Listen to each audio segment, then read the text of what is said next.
다큐멘터리 역사를 찾아서 제615편 중종반정.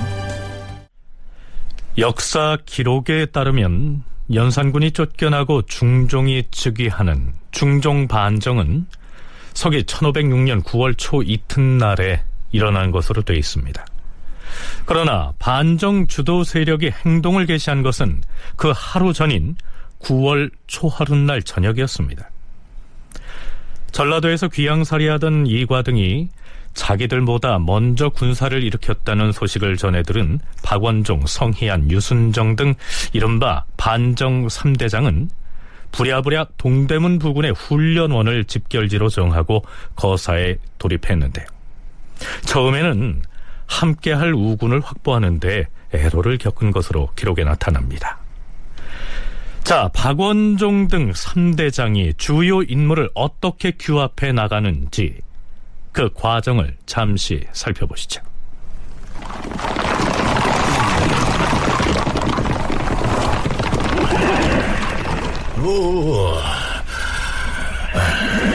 오늘 밤에 반정을 단행할 것인데, 그러자면 영의정과 우의정에게도 우리의 거사 계획을 알려야 하지 않겠소? 이 일을 성사시키려면 영의정 유순과 우의정 김수동에게는 거사 계획을 미리 알리고 협조를 구해야 할 것입니다. 지금 성창판이 우의정 김수동의 집으로 찾아가서 협조를 구하는 것이 좋겠습니다. 영의정은 끌어들이기가 쉽지 않을 터이니 거사에 착수하면서 통보하는 것이 좋겠어요. 유자광은 어찌할까요? 유자광은 선비들로부터 신뢰를 잃은 인물이기는 하나 그자는 머리가 비상하고 꾀가 많습니다. 우리 편으로 끌어들여야 해요. 유자광은 모사에 능한 인물인데 우리의 거사 계획을 섣불리 알렸다가 탈이 나지 않을까 걱정입니다. 그러면 일단 유자광에게 사람을 보내서 의사를 타진해보고 만일 그자가 머뭇거리거나 몸을 숨기려 하거든 즉시 때려 죽이겠다고 경고를 하십시다. 처신에 능한 자이기 때문에 발을 빼지는 못할 것입니다. 자, 그럼 무사들은 이곳 훈련원에 대기시켜놓고 우리는 속히 움직입시다. 그럽시다.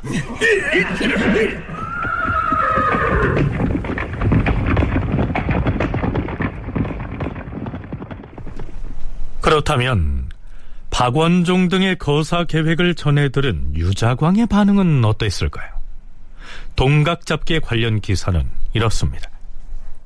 박원종, 성희안, 유순정 등 3대장은 거사에 임박해서야 사람을 보내어서 유자광에게 알렸다. 유자광은 이 말을 듣고는 즉시 군복을 갈아입은 뒤 말을 타고서 밖으로 나왔다. 그는 심부름 많은 종을 시켜서 두꺼운 유지 비옷을 싸가지고 따라오게 하였는데 사람들은 그 영문을 알지 못하였다. 훈련원 집결지에서 장수와 병조를 파견할 때 워낙 사정이 갑작스러웠으므로 부신을 만들 만한 여유가 없었다. 유자광이 곧 유지를 오려서 부신을 만드니 사람들은 그 지혜에 탄복하였다. 여기에 나오는 부신은 나무 조각에 글자를 쓰고 도장을 찍은 뒤에 그걸 두 조각으로 쪼개서 한 조각은 상대편에게 주고 한 조각은 보관을 했다가 뒷날에 그걸 서로 맞추어서 확인하는 일종의 신표입니다. 반정거사를 지휘하기 위해서는 수시로 사람을 보내서 명령을 수행해야 하는데요. 당시에는 나무를 다듬어서 부신을 만들 여유가 없었기 때문에 우산이나 우의를 만들 때 쓰는 기름 먹인 두꺼운 종이를 오려서 대신했다. 이런 얘기죠. 뒤늦게 거사 계획을 통보받고 합류한 그 긴박한 순간에 부신을 만들 재료까지 챙길 생각을 했으니 이 유자광의 머리가 그만큼 비상했던 겁니다. 자, 한편 성희안은 우의정 김수동의 집으로 달려갑니다. 화급히 의논할 일이 있어 이렇게 찾아왔습니다. 아니, 이게 대체 어찌된 일이요? 이 시간에 군복을 입고 나를 찾아오다니. 어찌되었든 앉아서 말씀을 하세요. 우상, 지금 한가롭게 앉아서 얘기 나눌 여유가 없습니다. 이 자리에서 성희안은 거사 계획을 털어놓습니다. 우의정 김수동은 처음엔 펄쩍 뛰면서 손사래를 칩니다. 아니, 이것은 나라의 운명을 좌우할 큰일이오. 나는 이런 일이 있을 줄은 까마득히 모르고 있었는데 이 어찌 재상 한 사람의 말만을 듣고서 서둘러 동조할 수가 있겠소. 난 함께 못하겠으니 차라리 내 목을 베시오. 우상! 지금 함께하지 않으면 뒷날 반드시 후회할 것이오. 나는 의정부의 정승인 바에 어찌... 영상 대감도 곧 우리와 함께할 것입니다. 하면 좌상은... 좌의정 신수군은 이미 목이 날아갔소이다. 그럼 국왕을 폐하고 누구를 세임금으로 옹립하려고 하는 것이오? 우상 대감, 우리가 새 임금으로 세울 사람은 진성대군입니다.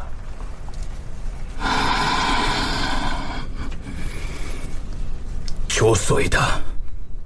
곧 군복을 갈아입고 뒤따라 훈련원으로 가겠소.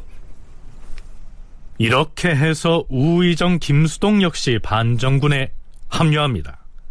한편 3대장이 반정거사에 착수하자마자 가장 먼저 형조판서 신수영을 제거했다는 대목은 지난 시간 말미에 소개했죠. 너희들은 당장 신수군과 임사홍의 집으로 가서 그 자들을 집 바깥으로 불러낸 다음에 즉시 처단하라.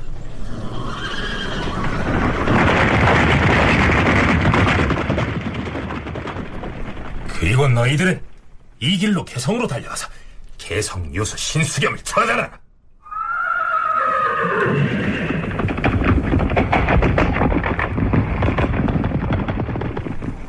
결국 연산군의 처남들인 신수군, 신수영, 신수겸 등 삼형제와 임사홍 등의 네 사람은 박원종 등 반정 주도 세력에 의해서 사전에 제거됩니다.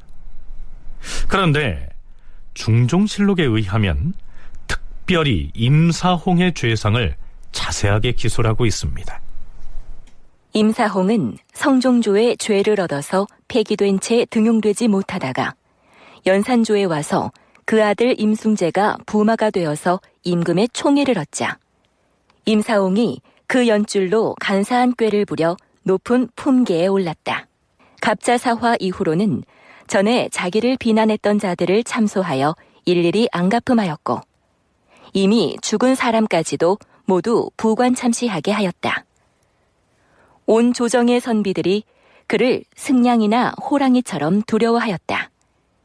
연산군은 하고 싶은 일이 있으면 곧 임사홍에게 쪽지로 통지하고 임사홍은 곧 어명대로 시행을 하니 그가 저지른 부도한 행위는 이루 말로 다 할 수 없었다. 자, 그런데요. 이 임사홍은 대표적인 훈구파였던 데 반해서 그의 자식들 중에서 임희재란 인물은 김종직의 제자였고 갑자사화 때 처형된 살인파였다는 사실이 특이합니다. 서강대 계승범 교수의 얘기 들어보시죠. 그 아들 임희재가 있는데 이 사람은 김종직의 문화생입니다. 소위 자칭 살인이라고 하면서 같이 몰려다니던 이 사람들 중에 한 명인데 김종직의 문화생들을 일망타진할 때인 갑자사화 때 임희재도 죽음을 당합니다. 그럼 이게 말이 됩니까? 우리가 생각해 볼 때 지금 연산군의 최측근이고 갑자사를 뒤에서 실질적으로 조정하는 사람이 임사홍인데 거기 희생자들은 자기 아들도 있는 거예요. 물론 또 다른 아들 임숭재는 또 자기 아버지와 잘따짝꿍 해가지고 같이 하지만 그러니까 임사홍이가 공정하게 갑자사화에서 판결을 했나 보구나 라고 생각할 수도 있지만 당시 그 유생들은 어떻게 보냐면 자기 자식까지 죽이면서 자기의 부귀 영화를 위해서 연산군에게 아부하고 나쁜 짓을 골라 하는 더 나쁜 놈으로 찍히게 되는 것이죠. 아비인 임사홍은 연산군을 부추겨서 무수한 사람들의 목숨을 앗아가게 만든 장본인인데요. 바로 그가 충동질해서 일으킨 갑자사화 때 자신의 아들인 임희재가 희생된 것입니다. 자, 중종실록에 이어진 기사 내용을 조금 더 소개하죠.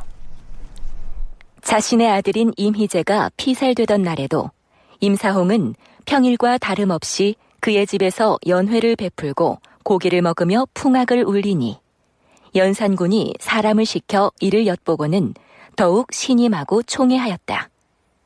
더하여 연산군은 한결같이 임사홍의 계교를 따랐다.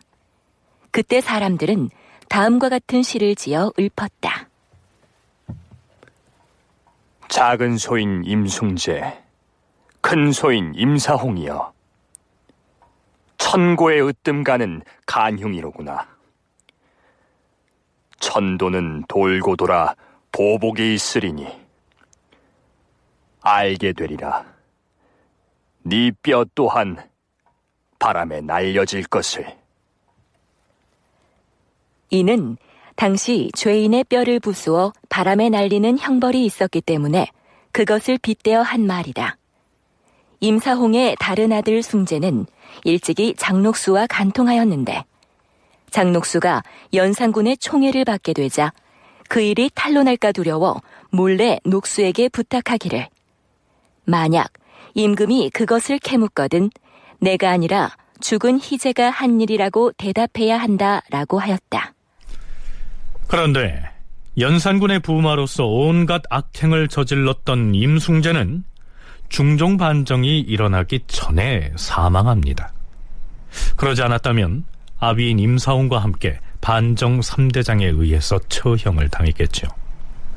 그러니까 반정의 명분을 확보하기 위해서라도 신수군 형제와 임사홍의 처단은 불가피했다. 계승범 교수의 분석이 그러합니다. 박원종 등 3대장이 처음에 거사를 모의하는 단계에서는 조정 관리들이 이 반정 거사에 참여하기를 머뭇거리거나 꺼려합니다. 하지만 반정 세력이 신수군 형제와 임사홍을 처단하고 나자 비로소 사방에서 함께하겠다고 너도 나도 모여든 것으로 기록되어 있습니다. 한편 박원종을 비롯한 3대장보다도 더 먼저 전라도에서 군사를 일으켰던 이과 등은 이미 서울에서 반정이 일어났다는 소식을 듣고는 중도에 포기해버리죠. 그들 역시 처음에 군사를 일으키면서 연산군을 패하고 나서 진성대군을 새로운 임금으로 옹립하겠다고 천명했었는데요. 자, 그렇다면 연산군이 폐위될 경우 진성대군을 후계자로 정하는 것이 가장 적합했을까요? 한국학중앙연구원 송웅섭 선임연구원의 얘기입니다. 첫 번째 부인이었던 윤 씨가 폐비되고 그 다음으로 이제 정현왕후가 왕비가 되는데 진성대군은 성종과 정현왕후 사이의 그 아들입니다. 그러니까 뭐 종통상으로도 가장 적합한 인물이고 그리고 좀 유순하잖아요. 뭐 그런 부분, 성격적인 부분도 이제 작용을 했을 거고 그랬을 때 아무나 후계자를 세워서 왕을 세운다기보다도 가장 그 왕실 안에서 계승으로 따져봤을 때 1순위가 누굴 것인가 라고 하면 자연스럽게 진성대군을 생각할 수밖에 없는 것이죠. 이과의 난 때도 사실은 이과 역시도 반정을 계획하고 있었다가 나중에 이제 하지 않고 반정이 이미 이루어졌다고 하는 것들을 알고 포기를 하거든요. 그때도 진성대군이 거론이 됩니다. 그런데 연산군이 왕으로 재위하는 기간에 진성대군이 어떤 활동을 했다는 기록은 거의 나타나 있지 않습니다. 오히려 연려실 기술에 보면 연산군이 폭정을 자행하는 동안 진성대군 역시 다른 신료들과 마찬가지로 매우 위축된 상태에서 두려움에 떨었던 것으로 나타나고 있습니다. 왕이 들에서 사냥을 할 때 진성대군이 모시고 따라갔다. 사냥이 끝나자 왕이 말했다. 그래, 오늘 사냥은 즐거웠느냐? 예, 전하. 매우 즐거웠사옵니다. 한데 낯빛을 보아니 썩 즐겁지 아니하였던 모양이야. 아니옵니다. 주상 전하와 함께하게 되어서 매우 즐거웠사옵니다. 그래, 다행이구나. 이제 대굴로 돌아갈 것인데 지금 과인이 타고 갈 이 말은 준마로 소문이 자자하다. 진성대군, 네가 보기에는 어떠하냐? 털빛도 곱고 자태가 매우 준수해 보이옵니다. 자, 지금부터 과인은 이 준말을 타고 흥인문을 통해 대궐로 갈 것이다. 너 진성대군은 숭례문으로 들어오라. 헌데 만일 과인보다 늦게 도착하면 그 죄를 군법으로 다스릴 것이야. 예? 알겠느냐?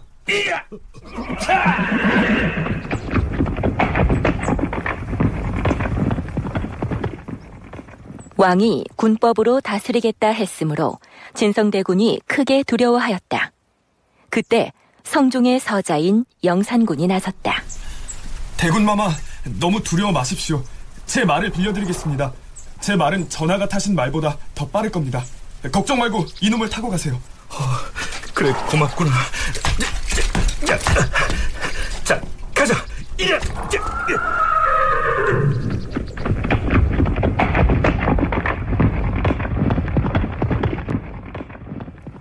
진성대군이 대궐문에 이르니 조금 뒤에 왕이 도착하였다. 진성대군이 가까스로 죽음을 면하였다. 자, 이렇듯 진성대군은 연산군의 포갑에 화를 입을까봐 매우 두려워하면서 지냈던 것으로 나타납니다. 중종이 그렇게 과단성이 있고 호탕하고 나를 따르라 뭐 그런 타입은 아닌 것 같아요. 그냥 조용히 있고 지금 말로 바꿔서 좋은 말로 말하면 모범생 타입이고 이렇게 나서서 이렇게 막 액션을 막 강하게 취하는 그런 사람 같지는 않아요. 그리고 연료실기술이나 연산군 일기 막바지에 보면 이 진성대군 얘기가 조금 나오는데 썩 중요한 인물도 아니었고 오히려 이제 형이 왕위에 앉으면서 너무 폭정을 막 하고 사람을 가리지 않고 무차별하게 막 공격을 하니까 진성대군은 굉장히 의도적으로 더 두문불출하고 말로 잘 하지 않으려고 그러고 조용히 있었던 것 같습니다. 아주. 그러면서 오히려 그 형의 그 불똥이 언제 나한테 튈지 몰라서 좀 불안해하고 있었던 그런 심리였다고 보는 것이 아마 당시 가장 사실에 맞을 것 같고요. 자, 다시 중종반정 당시로 돌아가 보겠는데요. 박원종 등 반정을 주도하는 쪽에서는 그들이 장차 임금으로 옹립하려고 하는 진성대군에 대해서는 아무런 방비도 하지 않고 있었던 모양입니다.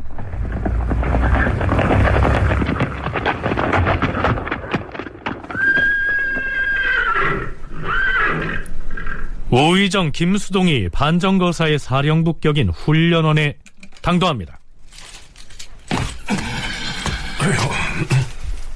지금 진성대군은 어찌 되었는가? 진성대군은 대군의 사저에 계십니다만 사람을 보내서 진성대군의 집을 호위하고 있는지를 묻고 있는 것이야. 미처 그리하지 못했습니다. 우상대감. 어허, 이런. 경조 판서는 지금 당장 군사를 거느리고 가서 진성대군의 집을 철통같이 호위하라.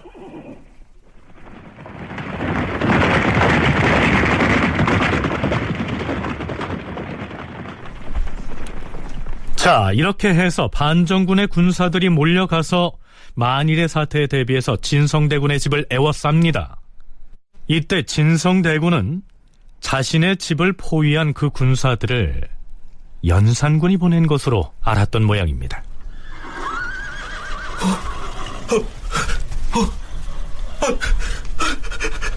부인, 이게 어찌된 일이오? 지금 밖에 군사들이 몰려와 있지 않소? 드디어 올 것이 오고야 말았어요. 대군께서는 이 나라 왕실의 대군답게 침착하게 행동하셔야 됩니다. 아니요.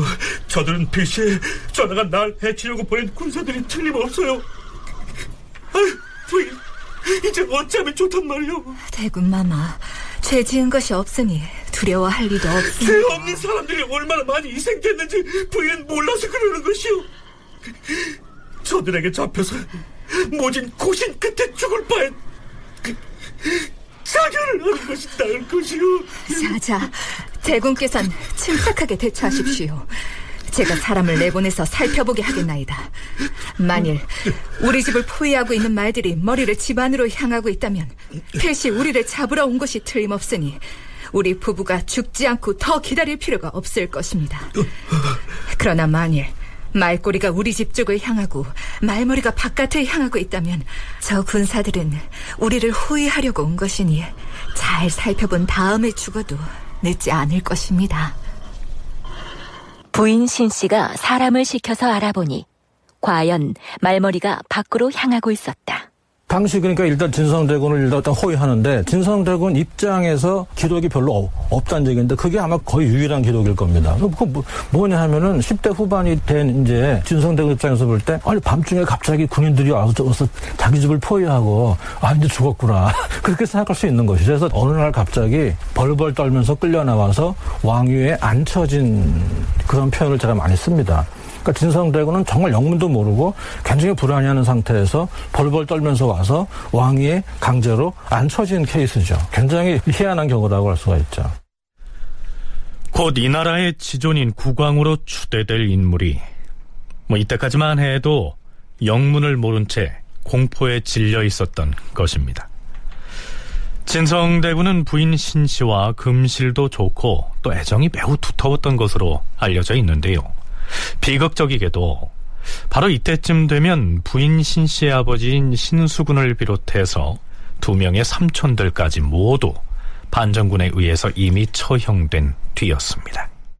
한편 반정을 지휘하고 있던 3대장은 영의정 유순에게 거사 계획을 알리고 참여할 것을 통보했고 유순 역시 선택의 여지 없이 반정군에 합류하기 위해 집을 나서 대궐 쪽으로 이동을 합니다. 물러거라! 도승진 아리 행차시다 썩 물러거라! 자, 마침 도승지 강훈을 만납니다. 그런데 도승지 강훈은 박원종 등에 의해서 사전에 제거해야 할 대상으로 살생부에 올라있던 사람이었습니다. 멈추시오, 도승지 영감. 아니, 영상께서 웬일로 이 밤중에... 지금 어디 가는 길이요? 예, 삼경이 되기 전에 승정원에 입시해야 합니다. 그래서... 도승지 영감, 입고라면 안 됩니다. 지금부터 내가 가는 대로 따라오시오. 그렇게 하지 않으면 말 못할 일이 발생할 것이오. 못하는 것이오. 가마에서 내려서 말로 바꿔 타고 나를 따라오지 않고. 예, 그리하겠습니다, 영상대감. 두 사람이 남소문 어귀에 이르러서 멀리 바라보니 훈련원 쪽에 사람과 말들이 빽빽하게 들어차고 등불이 휘황찬란하였다. 영상대감, 지금 훈련원 앞에 저 장면이 어찌 된 것입니까? 도승지 영감, 오늘은 내 곁을 떠나지 마시오. 이미 큰일이 닥쳐왔소. 자, 유수는 도승지 강훈을 데리고 드디어 훈련원에 도착을 합니다. 강훈을 보자 박원종이 불같이 화를 냅니다. 아니, 영상대감! 함께 온 이자가 누구요? 어리석은 임금의 눈과 귀를 멀게 하고 악행을 도운 도승지가 아니오. 내가 도중에 만나서 일부러 데리고 왔어요. 도승지 저자는 이미 우리가 죽이기로 작정한 자이니 살려둘 수 없습니다. 그러자 3대장 중에 한 명인 유순정이 나서서 말립니다. 잠깐 참으시오. 지금 이 막중한 때에 거사를 제대로 진행하자면 모든 사실들을 차근차근 기록할 서기가 필요합니다. 일단 도승지 이자에게 서기를 맡겼다가 나중에 죽여도 늦지 않을 것이니 살려둡시다. 자, 이렇게 해서 도승지 강훈은 목숨을 건집니다. 뿐만 아니라 거사가 끝나고 나서는 오히려 반정 공신에 책봉되기도 합니다. 자, 이제 모든 군사들의 역할을 정해서 대우를 편성했으니 장수들은 각기 군사를 거느리고 정한 위치로 출동하여 창덕궁을 포위하라!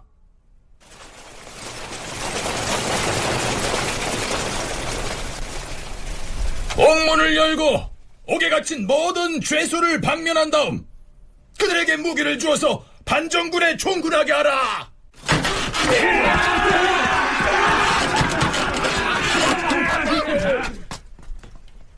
성희안과 박원종 등은 모두 도남문 밖에 머물러 있으면서 날이 새기만을 기다렸다.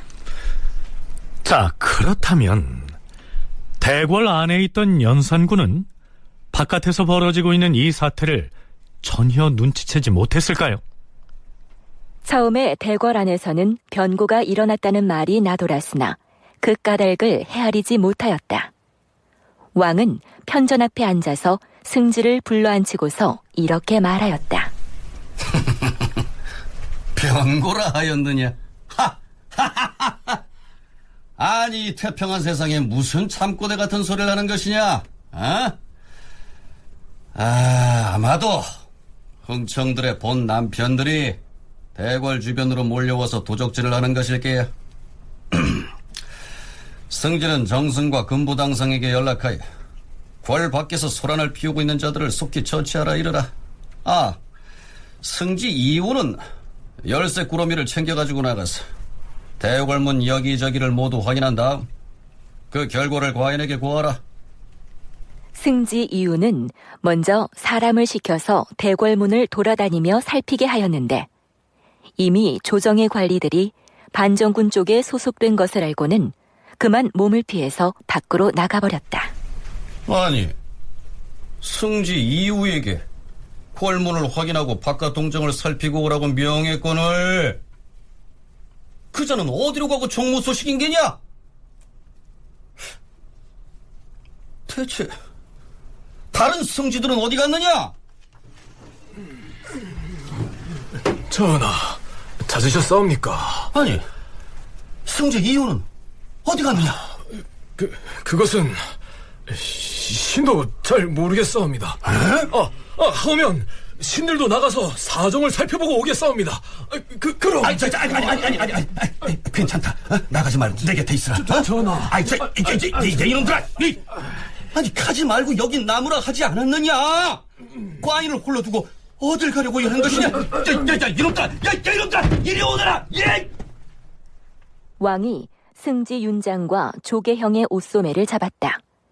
두 승지가 겉으로는 왕에게 공손하게 대하는 척하면서도 그만 몸을 피해 밖으로 나가버렸다. 그들이 밖으로 나가자 대궐을 포위하고 있던 반정군의 군사들이 그들을 붙잡아 군영으로 끌고 갔다.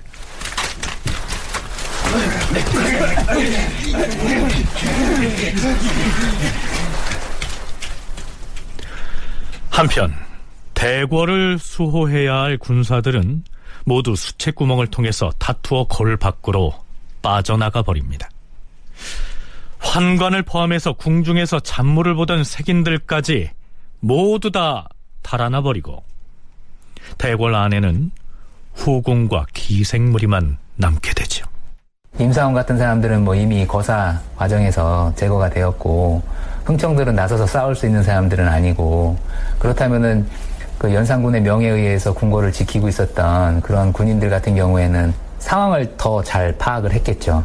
지금 어디에 줄을 서는 것이 유리한 것인가. 어떻게 보면 본능적으로 연산군에 대한 이야기를 함부로 할 수는 없겠지만 내부적으로 갑자사화 이후에 지속되고 있는 어떤 피해 숙청들을 이 사람들도 목도를 하게 되면서 명을 받아서 수행을 하고는 있습니다만 과연 이렇게까지 해도 될까? 라고 하는 생각들을 할 수 있었고 그 과정에서 실제로 거사가 일어났을 때 적극적으로 연산군 편을 들어주기가 어렵고 자기의 목숨을 보존하기 위해서 도망치는 그런 모습들이 오히려 더 자연스럽다.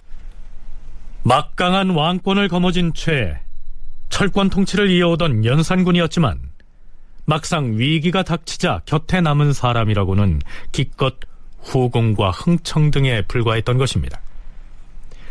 임금을 가장 가까이에서 보필해오던 승정원의 승지들마저 연산군을 버리고 살 길을 찾아 모두 도망쳐버린 것이죠. 승지들이 끝까지 왕을 위해서 목숨을 보존을 포기하고 왕을 지켜야 되는데 개구멍으로 도망가는 승지들이 이제 나와서 뒷날에 이제 개구멍 승지라고 하는 이야기들이 나올 정도로 그래서 이제 연산군에게 신의를 지키지 못했다고 해서 중종대 오히려 이런 사람들은 벌 줘야 된다 이런 말이 나올 정도였으니까요. 연산군을 가장 가까이서 모시고 있었던 승지들조차도 연산군을 등지고 있는 상황이라고 하는 것들이 연산군이 얼만큼 정치를 잘 못하고 있었는가를 보여주는 그런 단적인 증거라고 얘기할 수 있고 이런 상황이야말로 바로 연산군 대군에게 끝까지 신임을 충성을 지키려고 하는 것들이 이제 어려울 수밖에 없는 상황들을 방증하는 것이라고 얘기할 수 있습니다. 지금 대궐 안에는 패약한 군주와 기생들만 남아있다. 왕이 도망치지 못하도록 사방 골문을 단단히 지켜라.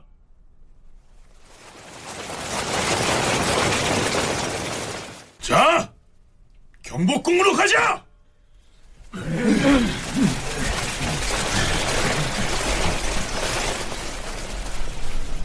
아침이 되자 박원종, 성희안, 유순정 등은 연산군을 창덕궁에서 나오지 못하도록 조치를 한 다음 백관을 거느리고 경복궁으로 향합니다.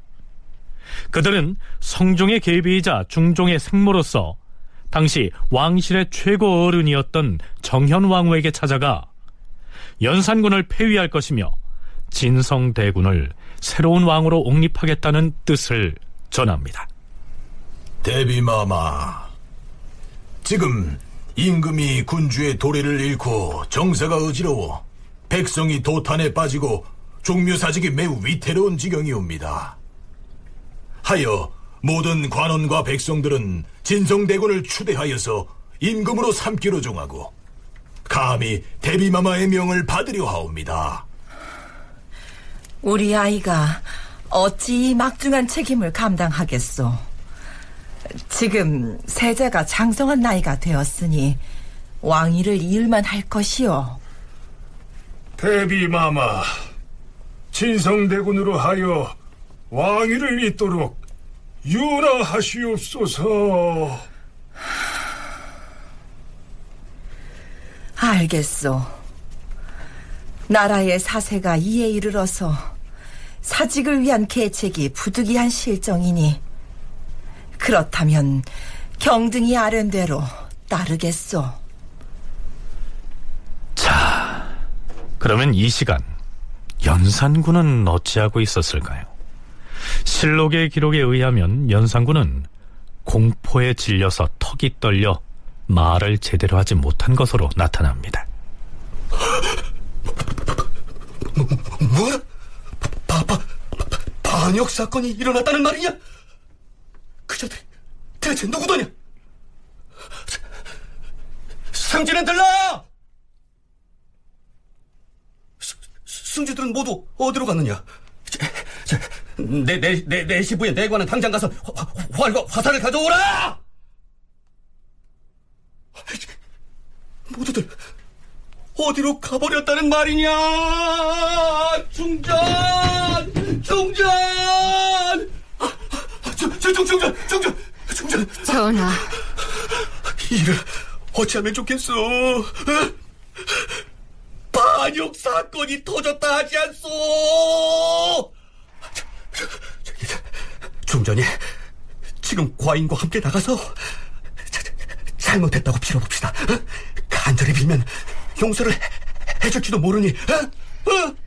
일이 벌써 이 지경이 되었는데 빌어본들 무슨 도움이 되겠사옵니까? 순순히 처분을 받아들여야 합니다. 아니야. 빌고 또 빌면 용서를 해줄 것이야. 그동안 신첩이 그토록 여러 번 간했음에도 끝내 고치지 아니하다가 결국 이 지경이 되었어요. 돌이키기에는 이미 늦었습니다. 죄를 저지른 사람이야 비록 죽음을 당한다 해도 마땅하겠으나 죄 없는 우리 두 아이는 불쌍해서 어찌하라는 말입니까?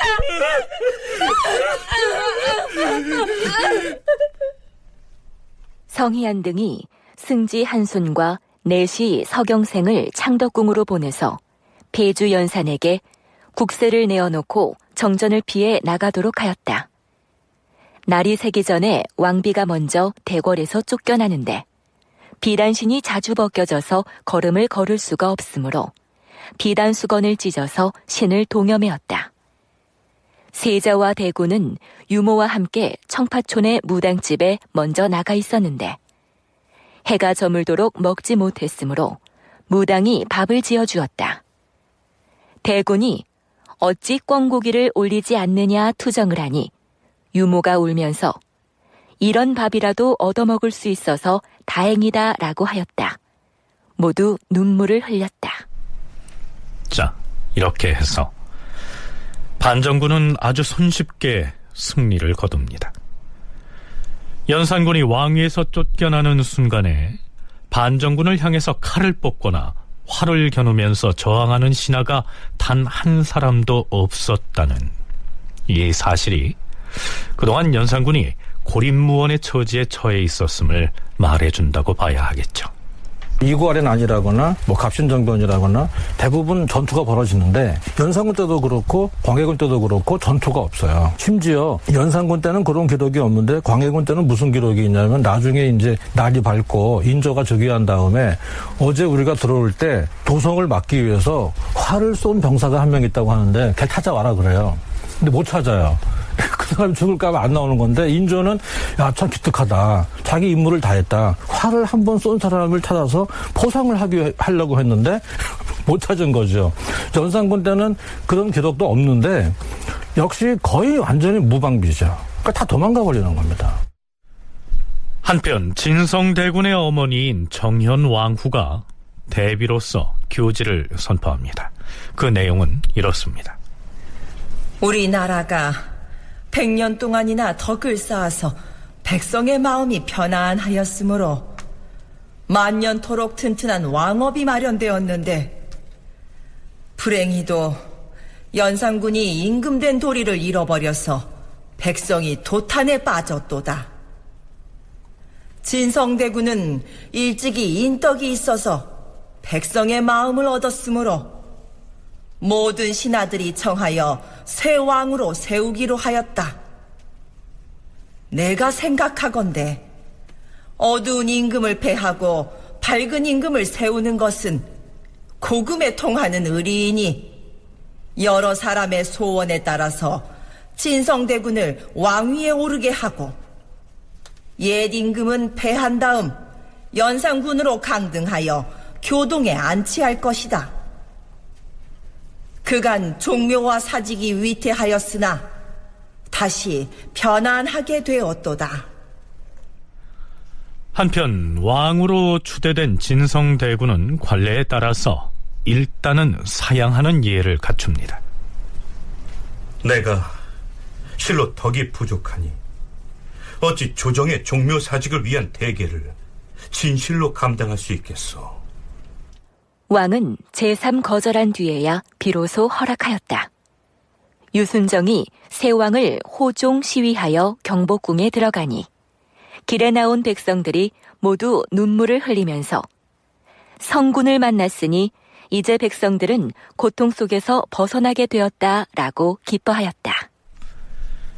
드디어 진성대군이 경복궁 근정전에서 즉위식을 거행합니다. 그가 바로 조선의 제11대 임금인 중종입니다. 중종의 즉위 교서를 간추리면 이렇습니다. 본시 덕이 없는 나는 종실의 우두머리 자리에 있으면서도 오직 겸손하게 몸과 마음을 단속하며 지낼 뿐이었다. 헌데 근년에 임금이 그 도리를 잃어 형정이 번거롭고 가혹해졌으며 민심이 궁축하여도 구제할 바를 알지 못하였는데 다행히도 왕실의 친척과 문무백관들이 종사와 백성들에 대한 중책을 생각하여서 대비의 분부를 받들어 나에게 즉위할 것을 권하므로 사양하여도 되지 않아서 금월 초 이튿날에 대위를 잇게 되었노라. 이번 달 초이틀 새벽 이전까지 모반 대역이나 살인죄를 제외하고 외방에 부처되었거나 갑자사화 이후 귀양 갔거나 옥에 갇힌 사람을 모두 석방하여서 그 죄를 면제하노라. 근년에 연산군이 옛 법도를 고쳐서 어지럽히고 새로운 조항을 만들기도 하였던 바, 이 모두를 폐지하고 한결같이 조종이 이루어놓은 법을 준수할 것이다. 이제 무강한 아름다움을 맞았으니 다시 무강한 근심을 생각하게 되고 비상한 경세가 있으니 마땅히 비상한 은혜를 베풀어야 할 것이다. 그러므로 이에 교시하노니 마땅히 이에 따를지어다. 천세 천세 천천세 천세 천세 천천세. 그동안 능상의 죄목 등으로 옥에 갇히거나 유배됐던 사람들이 모두 방면돼서 명예를 회복하고 연산군이 자의적으로 만들었던 모든 법령들도 폐지됐습니다. 대비의 명에 의하여 전왕을 폐위하여 연산군으로 강봉한 다음 교동에 옮기고 왕비 신씨를 폐하여 사제로 내쳤으며 세자 이황 및 모든 왕자들을 각 고을에 안치시키고 후궁이었던 전비와 장록수 그리고 백견을 군기시 앞에서 목을 베니 구경하던 사람들이 다투어 기왓장과 돌멩이를 그들의 국부에 던지면서 일국의 고혈이 여기에서 탕진됐다고 하였는데 잠깐 사이에 돌무더기를 이루었다. 이때부터 실록에서는 연산군을 폐위당한 군주라는 의미의 폐주라고 칭하고 있습니다. 연산군은 강화도 교동으로 유배됩니다. 폐주에게 나인 4명, 내시 2명, 음식 시중들 사홍원 시녀 1명을 따라가게 하고 당상관 1명이 인솔하게 하였다. 연산군은 붉은 옷에 갓을 쓰고 띠도 띠지 않은 차림으로 내전에 나와서는 땅에 엎드려서 제가 큰 죄를 지었는데도 특별히 임금의 은혜를 입어서 목숨을 보전하게 되었나이다 하면서 절을 하였다.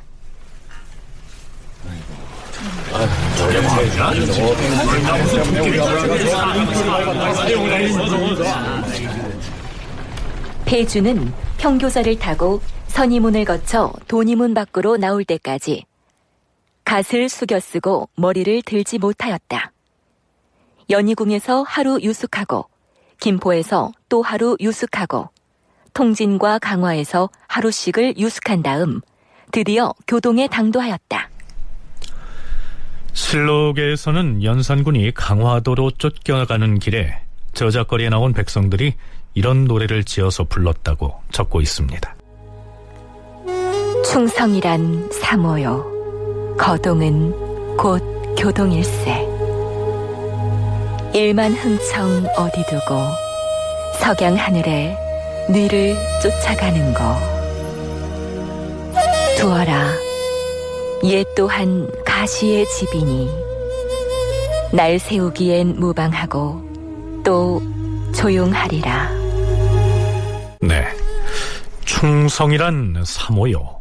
이 말은 연산군이 문무백관의 사모관대에 충자와 성자를 새겨서 붙이게 한 것을 빗대서 충성이란 한낱 신하들이 모자에 붙인 글자에 불과한 것이다. 이렇게 풍자한 것이고요. 거동은 교동일세라는 말은 연산군이 걸핏하면 사냥을 나가거나 유희를 즐기려고 거동을 자주 했음을 들어서 거동이란 말과 유배지인 강화도의 교동이 이 지명이 발음이 엇비슷한 것을 비교해서 일컫는 구절입니다.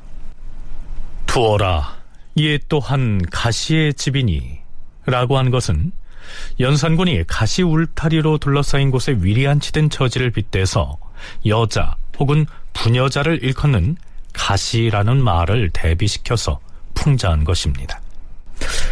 자, 얘기가 나온 김에 연산군에 관련된 얘기를 마저 마치겠는데요. 연산군을 호송해 갔던 당상관은 돌아와서 중종에게 이렇게 복명합니다.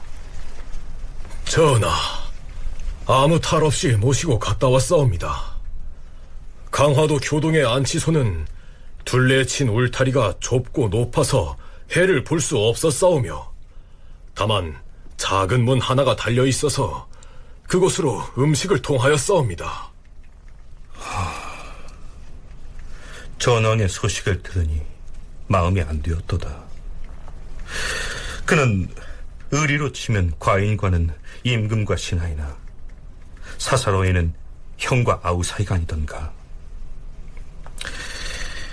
날씨가 점점 추워지니 음식과 옷가지를 덮어내도록 하라. 그런데 연산군은 교동으로 유배된 지 불과 2달 만에 세상을 떠납니다. 기록에 의하면 연산군은 역질로 매우 고통을 받았고요. 중종이 그 소식을 듣고 의관을 강화도에 보내서 치료를 하게 선처했지만 그들이 강화도에 도착하기 전에 사망한 것으로 되어 있습니다. 자, 이런 경우에 호사가들이 입에 올리기 쉬운 것이 바로 독살설이죠. 계승범 교수는 중종이나 그 측근이 연산군을 죽음에 이르게 했을 가능성을 완전히 배제하기는 어려울 것이라는 의견도 제시합니다.